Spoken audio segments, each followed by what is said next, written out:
I've gotten several messages on my YouTube channel, mostly from teenage boys, asking me if masturbation is a sin.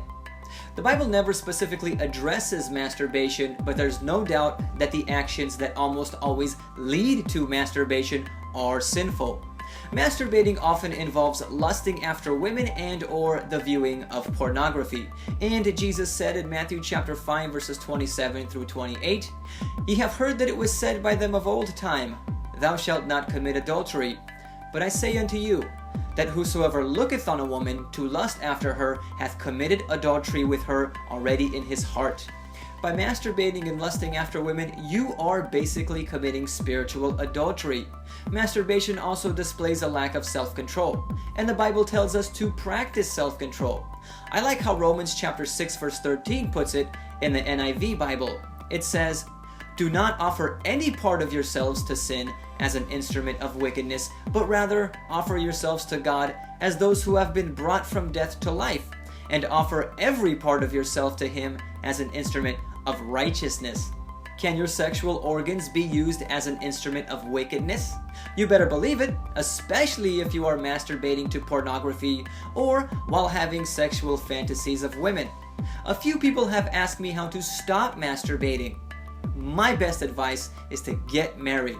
Even the Bible says in 1 Corinthians chapter 7 verses 8 through 9, "Now to the unmarried and the widows I say, it is good for them to stay unmarried as I do. But if they cannot control themselves, they should marry, for it is better to marry than to burn with passion." Now, if you're too young to get married, I would tell you to just avoid obvious triggers that lead to masturbation, like looking at internet porn, or anything else that you have noticed stimulates you to masturbate. Job touched on this. He said in Job chapter 31 verse 1, "I made a covenant with mine eyes. Why then should I think upon a maid?" Job determined not to unnecessarily look at women in order to avoid being tempted by them in a sexual way. He avoided that temptation by avoiding that trigger.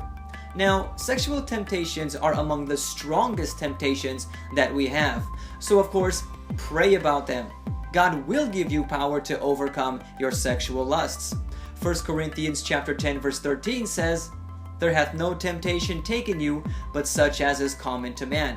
But God is faithful, who will not suffer you to be tempted above that ye are able, but will with the temptation also make a way to escape, that ye may be able to bear it. Also, if all else fails, try some fasting. Fasting can help you overcome your spiritual plateaus. When Jesus' disciples couldn't cast out a demon, Jesus told them, this kind can come forth by nothing but prayer and fasting." With that being said, sexual desires are nothing to be ashamed of. That's part of being a healthy human being. The Bible actually has lots to say about the goodness of sex. However, sex is for marriage and works to bind a husband and wife together in a profound way. Sex in marriage is good, but any other sexual activity is a distortion of that goodness. Thank you for watching. Subscribe if you're new. Also, if you want email alerts directly to your email inbox of my future uploads, when you subscribe, make sure you click the gear icon next to the subscribe button on my channel page, and click on the send me all notifications for this channel checkbox and click save. That way, you'll never miss another upload of mine. Also, check out my social media links in the description box if you want to follow me on Facebook, Twitter, Snapchat, and other social media sites. And feel free to check out some of my playlists by clicking on the screen. I have some good Christian videos which I'm sure you'll enjoy if you liked this one. God bless.